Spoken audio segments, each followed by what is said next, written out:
Wawa.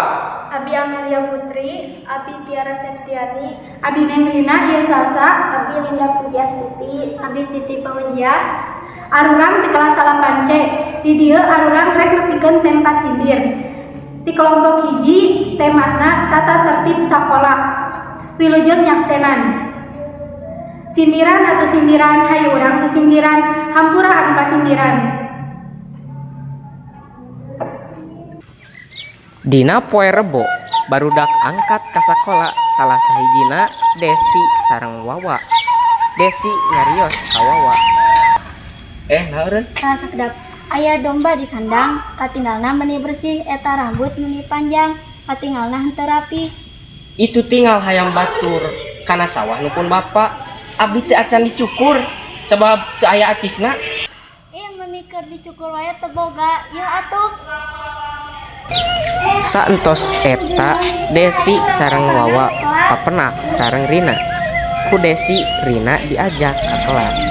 Di kelas aya barudak anu make topi, ku Rina digeunggeurehan. Ayeuna kok jeung beas sia tadi si mama, tong make topi di kelas dan panas di kelas mah. Saatos ngadangu sisiniran Rina, janten barudak muka topi. Saentosna Amel datang make jaket, ku Siti diomongan.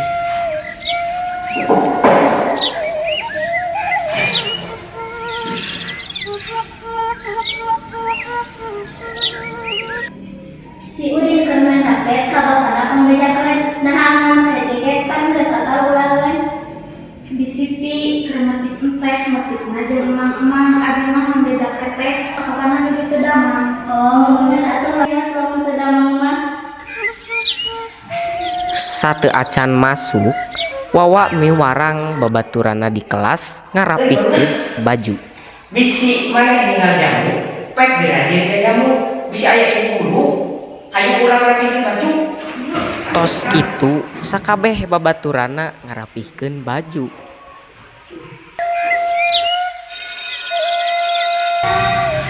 Dina waktu istirahat aya Siti nu make aksesoris digeureuhkeun ku Amel. Budak peutik meuli sosis meulina kabi ilis.